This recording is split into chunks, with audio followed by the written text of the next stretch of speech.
sandwich cookie created an instant sensation, and almost a century later, it hasn't lost its appeal. People still crave this sugary fusion of crunch and cream.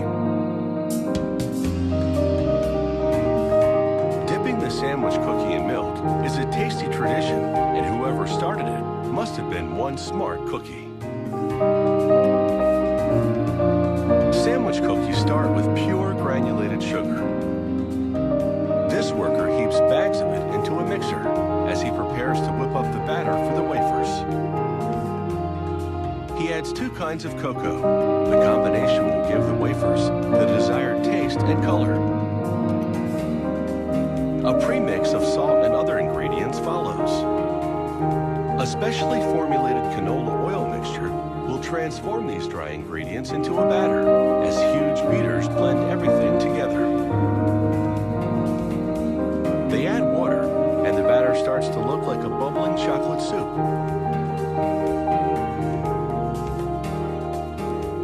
They add dry ice, which chills the batter as it evaporates. The lower temperature is key, as they add flour to thicken the batter into a dough. The dough will turn out less crumbly than it would have been if it had been kept at room temperature. A premix of leavening ingredients goes in next. One final mix, and this chocolate dough is ready to go. The worker shovels it onto a grate, which protects his fingers as he presses the dough down into a molding machine.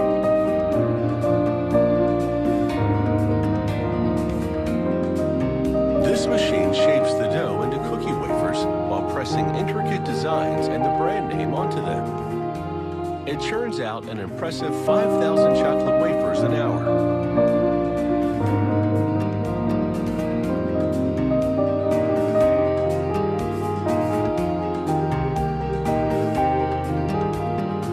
The freshly molded cookie wafers now move from the silicon conveyor to a steel one.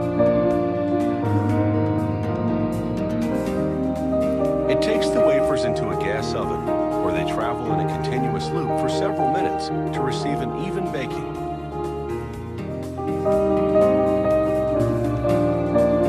After that, fans cool the wafers to the desired crispiness.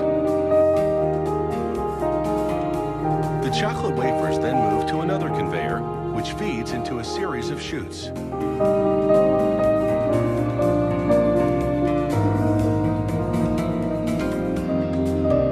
Then the wafers travel over ramps designed to make them fall into a certain position. One row lands plain side up, and the next lands with the embossed side up. This correctly orients them to be sandwiched around a cream filling.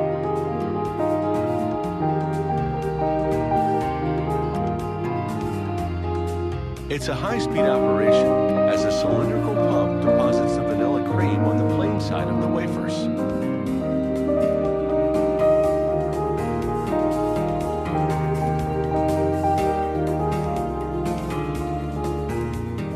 The cream-coated wafers head over to the next station. Here, machinery moves the top wafers onto the cream-coated ones.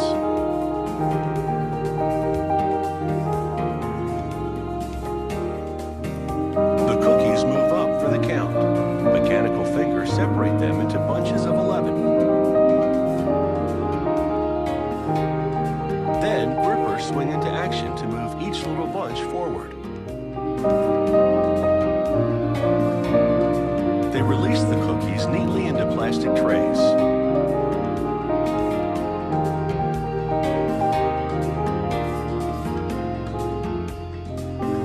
Trays full of sandwich cookies move on to the wrapping station.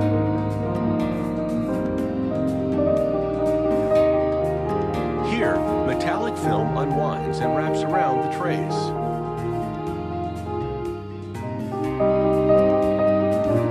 Hot jaws move in to seal the package at both ends. Finally, they're shipped to retailers. But once these sandwich cookies are in the pantry, it might be tough to keep them under wraps.